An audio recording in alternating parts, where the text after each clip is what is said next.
Bismillah ar-Rahman ar-Rahim. Talking about proving God's existence is never complete without mentioning the evidence of order. It is basically an argument that proves the existence of a creator through contemplating the sublime beauty of the universe.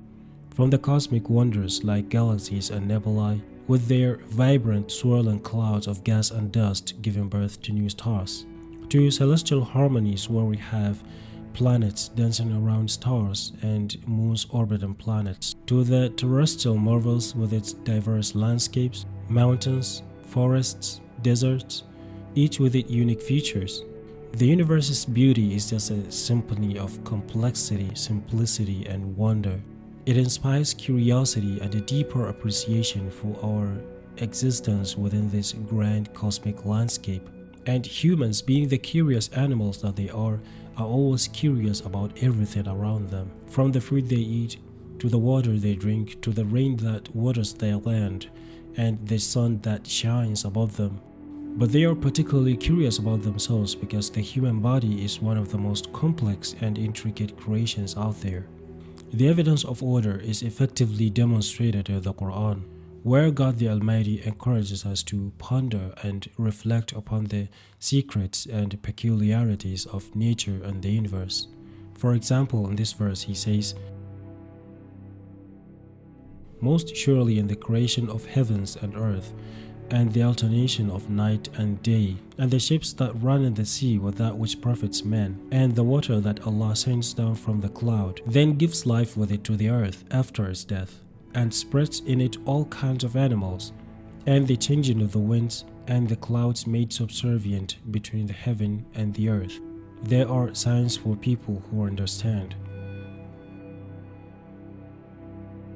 This verse, along with many of its kind, employs this method to make us realize that anything we see, feel, or touch in this world serves as a sign, awakening the innate desire of seeking God that is instilled within us, as it is pointed out in this verse.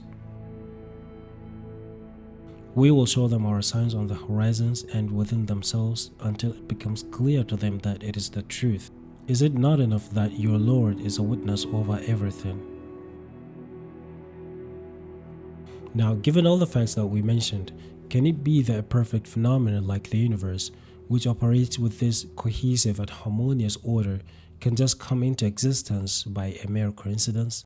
Can it be that a massive library which is well arranged, with each bookshelf containing a particular subject and the books placed in the perfect order, could something like this just pop into existence without the influence of any external agent?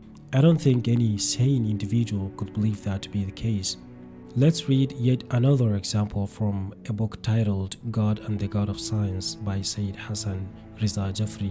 He wrote, "What would happen if we took a dump truck full of sand, drove it to the edge of a cliff, and unloaded all of the sand from the top of the cliff? Simply put, a pile of sand would collect at the bottom. If we are to repeat this exercise multiple times, we would get nearly identical results." He says, what if we now filled this truck with all the individual parts of a car, like the engine, tires, body parts, and steering wheels, and dropped all of these parts from the hilltop? Will we see an assembled car at the bottom, or we will just see a pile of car parts? If we repeat this experiment 1,000 times, will we eventually get an assembled car? The answer is obviously no. And so it becomes evident that the universe could not have come into existence by a mere chance.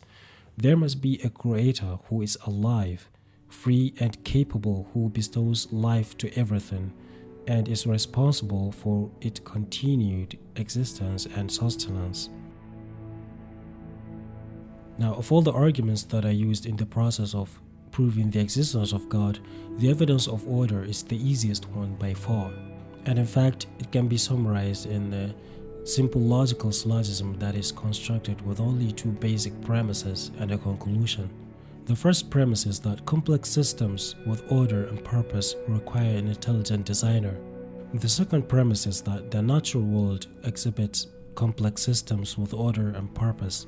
Therefore, we conclude that the natural world requires an intelligent designer, And again, this is the entity we refer to as the Almighty God,